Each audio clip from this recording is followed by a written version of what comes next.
Segunda Crônicas, capítulo 33.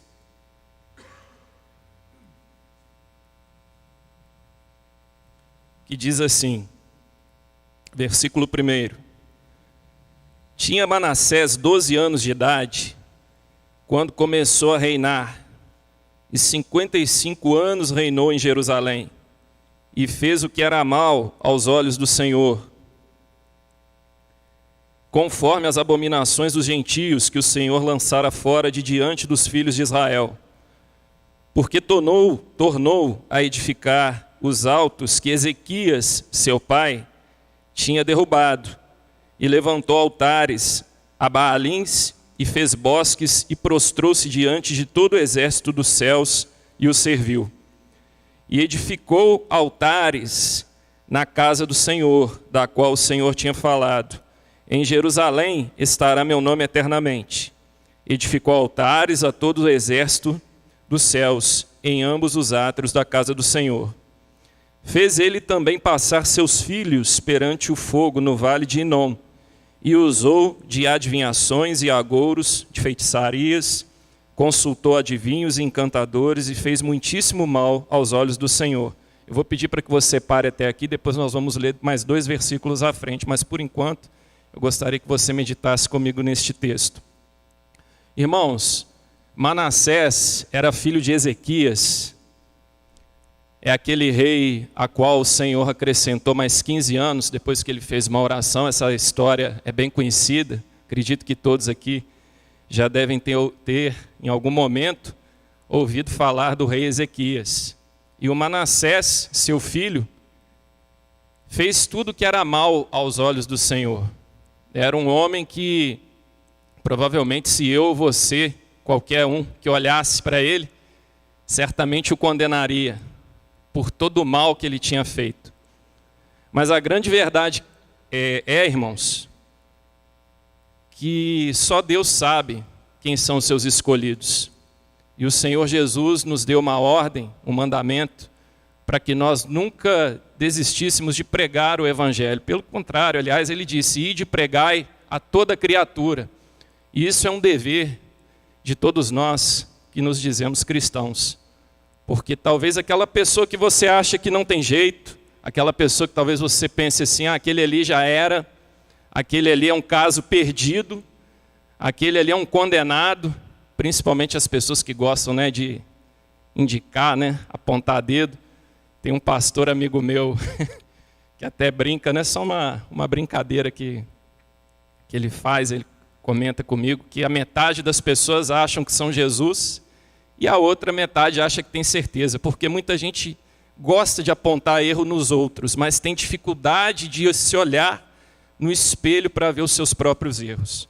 E muitas das vezes aquela pessoa que você tem lutado na sua família, ou algum conhecido seu, que talvez esteja nas drogas, ou aquele parente que tem te incomodado, não é verdade? Aquele vizinho que tem feito barulho ali, incomodando o seu sono.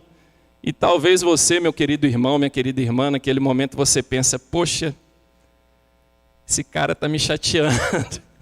Para ele não tem mais solução, Mas olha, para Manassés também, aos olhos humanos, não tinha solução. E é interessante, eu acho esse texto maravilhoso, porque quando a gente compara com Salomão, Salomão nasceu na igreja, trazendo isso para os dias de hoje, filho de Davi, teve toda a sabedoria, foi o homem mais sábio do mundo. Não houve outro homem como Salomão em riqueza e em sabedoria. Eu creio que Salomão foi salvo, que era um escolhido de Deus, obviamente. Mas olha como é interessante a palavra de Deus, como ela deixa reflexões para nós. Salomão começou muito bem, mas se você for ler a história de Salomão, no seu final, ele deu uma balançada, não é verdade? Ele deu uma balançadinha ali, seguindo as suas mulheres, seguindo feiticeiros. Depois, no final, ele conseguiu se recuperar. Mas eu acho muito interessante como a Bíblia deixa esses 2 polos, esses 2 pontos. Manassés foi justamente o contrário. Ele começou mal. Ele começou fazendo tudo aquilo que era mal aos olhos do Senhor, como nós acabamos de ler. Provavelmente, qualquer um de nós, se víssemos esse rei, nós certamente iríamos dizer, para esse homem não tem jeito. A Bíblia relata aqui no versículo de número 6, do capítulo 33 de 2 Crônicas, que ele chegou a passar os seus próprios filhos pelo fogo. E aí eu pergunto a você, será que para um homem desse teria solução? Será que Deus, o nosso Deus, seria capaz de perdoá-lo? Será que Manassés seria um escolhido do Senhor? E eu convido você a ler aí, você que puder, mais à frente, no versículo 11 do capítulo 33, que diz assim. Um pouquinho mais à frente aí, no versículo 11 do capítulo 33 de 2 Crônicas, você vai ler que a palavra do Senhor diz assim: assim o Senhor o trouxe sobre eles os capitães do exército do rei da Assíria, os quais prenderam a Manassés com ganchos, amarrando-o com cadeias e o levaram para a Babilônia. Ele foi preso com grilhões, foi deixado numa prisão sozinho, sem amigos, sem família, sem ninguém para dizer o que ele deveria ou não fazer, sem os seus conselheiros. E é interessante que naquele momento de cativeiro, irmãos, naquele momento que ele se encontrou sozinho, ele com ele mesmo, ou melhor dizendo, ele e Deus, onde não tinha ninguém para dizer a ele que ele era um rei maravilhoso, que ele era o Senhor daquele povo. Pelo contrário, ali ele viu a sua insignificância. E no versículo 12 diz assim: e ele angustiado, orou deveras ao Senhor, seu Deus, e humilhou-se muito perante o Deus de seus pais, e fez-lhe oração, e Deus se aplacou para com ele, e ouviu a sua súplica, e tornou a trazê-lo a Jerusalém, ao seu reino. Então conheceu Manassés que o Senhor era Deus. Louvado seja o nome do Senhor. Irmãos, uma história que talvez seja pouco divulgada, pouco pregada. Talvez você esteja ouvindo isso ou ouviu isso de poucas pessoas. Mas é interessante como o nosso Deus, ele é maravilhoso. Um homem que aos olhos humanos já estaria condenado pelos olhares de pessoas. Um rei que chegou a passar os seus próprios filhos pelo fogo. Mas nós olhamos com isso aqui, ó, com a nossa visão. Deus vê diferente. Deus vê o que está aqui dentro. E Deus conhece cada um de nós. Ninguém melhor do que Ele para saber quem é você, o que você está passando. E Deus não nomeou ninguém como juiz, irmão, para dizer se você é um condenado ou não. Isso quem sabe é o Senhor, amém? Assim como esse rei aqui, que talvez para muitos fosse um condenado, ou melhor dizendo, não teria nenhuma solução. Mas eu acho maravilhoso o que diz esse texto, que ele simplesmente se humilhou diante do Senhor e orou. Deus não falou para Manassés, vai lá, ajoelha no milho, faz aí uma corrente de 60 dias, faz o jejum da vitória, mergulha 7 vezes, e a campanha do mergulho. Não, Deus não falou nada disso para ele. Ele simplesmente orou e se humilhou, ou seja, ele reconheceu diante do Altíssimo os seus pecados e decidiu mudar de vida, decidiu mudar de direção. Mas na verdade o Senhor já tinha um propósito na vida dele, amém, irmãos? E eu acho maravilhoso que aqui nesse texto, no versículo 13, relata que fez Manassés oração e Deus se aplacou para com ele. Irmãos, Deus ele se aplaca para você. Deus ele sabe o que você tem passado. Se você está desempregado, se você tem um filho nas drogas, eu quero fazer um parêntese, porque aqui é uma reunião de oração, uma reunião de busca. Então é o melhor lugar, é o lugar apropriado para que eu possa humildemente relatar a vocês um testemunho, um breve testemunho do que aconteceu comigo na minha vida. Eu fui usuário de crack, usei vários tipos de drogas. A única droga que eu não usei foi a heroína mesmo assim, porque não tinha. Porque se eu tivesse acesso, certamente eu teria usado. Mas o crack foi aquela droga que me chegou a levar para debaixo de uma ponte. Eu fiquei ali na ponte do Manuel Nório 6 anos, de 2009 a 2015, mendigando, pedindo moedas para que eu pudesse sustentar meu vício. Não roubava, eu preferia pedir do que roubar. Muitos do lado B da sociedade, vamos colocar assim, o pessoal lado B da sociedade diziam para mim assim: poxa, mas você tem que roubar. Você tem que roubar, que é mais fácil você roubar do que pedir. Você rouba ali um celular, rapidinho você vende e compra uma pedra. Eu falava: não, eu prefiro pedir. Porque eu sempre achei que a minha liberdade, né, eu acho que se eu caísse dentro de uma cadeia eu estava perdido. Então eu preferia pedir e fiquei ali 6 anos pedindo moedas para sustentar meu vício, me humilhando. Eu sei que muita gente tem um pensamento equivocado de que quem está ali no vício é sem vergonha, é bandido, é malandro, é marginal. Mas só a família, irmãos, e quem vivencia ou já vivenciou esse tipo de problema, sabe que não é dessa forma que funciona. O vício é devastador, o vício do crack. É uma droga química, portanto ela mexe com o psicológico. A partir do momento que você usa uma pedra de crack, ela vai direto para o cérebro e daí você só vai querer mais e mais. Então não é bem assim, quem está ali pedindo é vagabundo, não é. E se você for fazer uma pesquisa, muitos dos que estão nessa situação vieram de família, têm estudo, são pessoas que trabalharam já em bons empregos, mas que por algum motivo, alguma decepção, acabaram enveredando pelo caminho das drogas.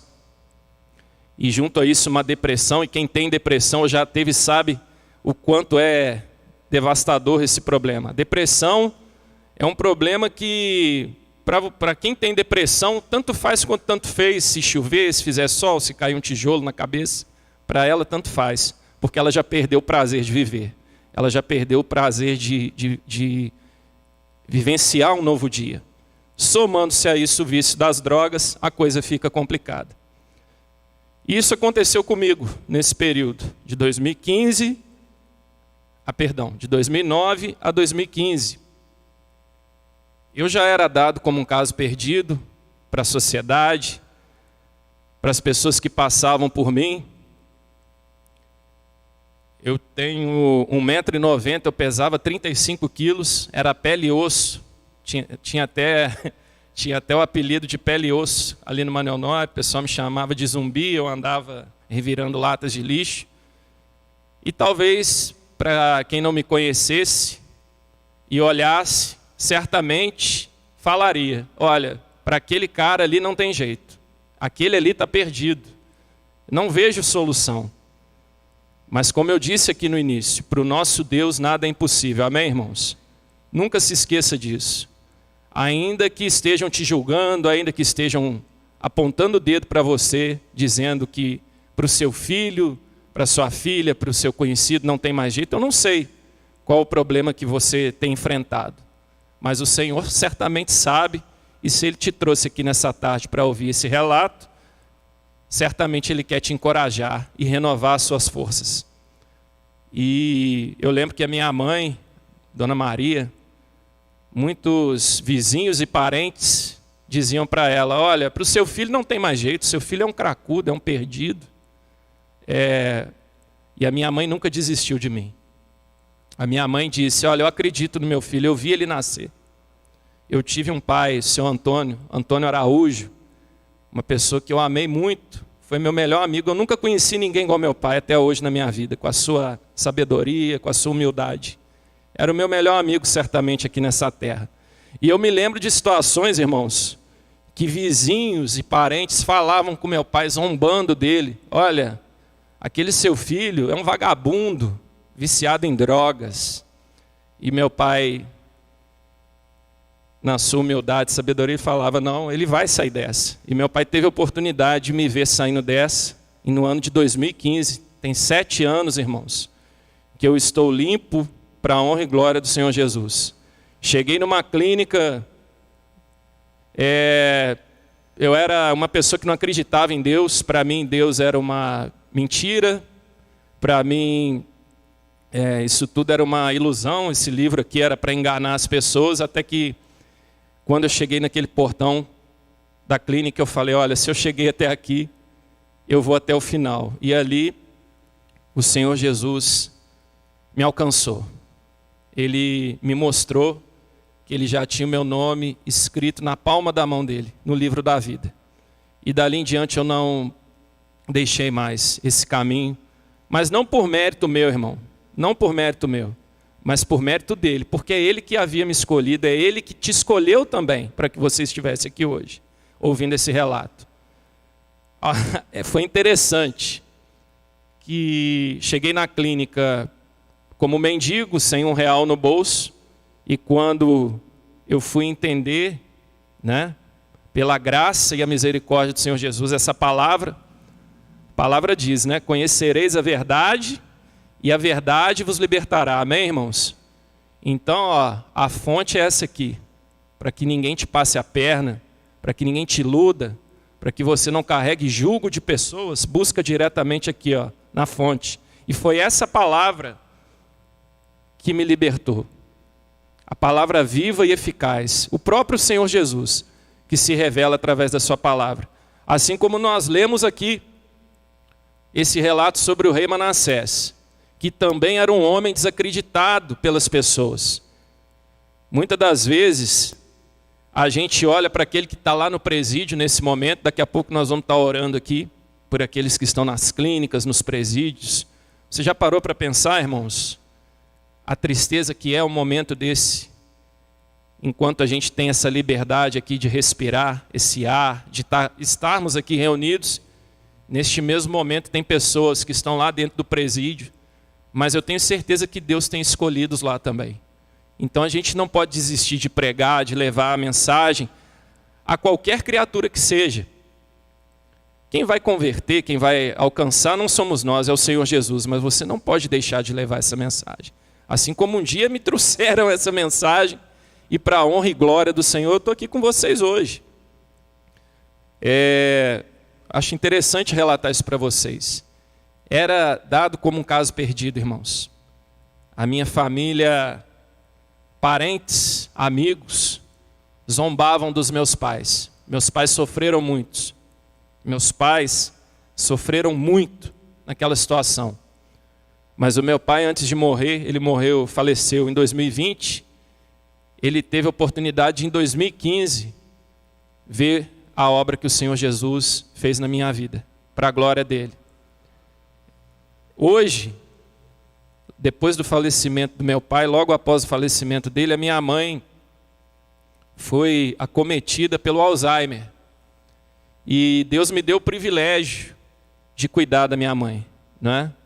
E por que eu estou dizendo isso, irmãos? Que aquela pessoa na família que ninguém acreditava, que ninguém dava nada por ela, que era, como diz o ditado, a ovelha negra da família, hoje é o filho que cuida da minha mãe, né? É o filho que tem o privilégio, porque é um privilégio estar com os pais, né? Para mim, para a gente é uma honra, né, Thalita? Tá ao lado da nossa mãe, né? Para mim, além de não ser mais que obrigação, um privilégio. Mas muitos parentes que se diziam bons, simplesmente viraram as costas, né? Então é assim que o nosso Deus trabalha, irmãos. Deus não trabalha da forma natural que nós achamos que deve ser. Deus faz do jeito que Ele acha que deve ser. E Ele sabe o que cada um de nós precisa, Ele sabe a luta de cada um. Ele sabe onde seu calo aperta. E certamente se você está aqui hoje, você tem enfrentado sua dificuldade, a sua luta, o problema que você tem vivenciado. Mas você não está aqui à toa. Deus certamente, Ele quer te encorajar a continuar lutando, irmãos. A perseverar, a não desistir. Porque Ele tem um grande propósito na sua vida. Assim como Ele fez na vida de Manassés. Manassés, quando foi preso com grilhões, ele orou a Deus. E Deus se aplacou para ele. Daí, concluindo, irmãos, essa mensagem, eu quero trazer uma reflexão a você. Você não tem mérito, eu não tenho mérito. Manassés não tinha mérito, porque ele fez tudo de mal que um ser humano poderia fazer. Ele chegou, inclusive, a matar os seus próprios filhos. Mas a partir do momento que ele orou, Deus se aplacou para ele. Talvez Deus não está esperando que você faça algo mirabolante, mas Ele talvez esteja esperando que você apenas ore com sinceridade. Isso agrada muito o nosso Deus. A Bíblia relata aqui, no versículo 13, que Manassés fez oração e se humilhou muito diante do Senhor. Salomão, na sua grandeza, na sua raiz, filho de Davi, com toda a sua sabedoria, o seu final foi um pouco complicado.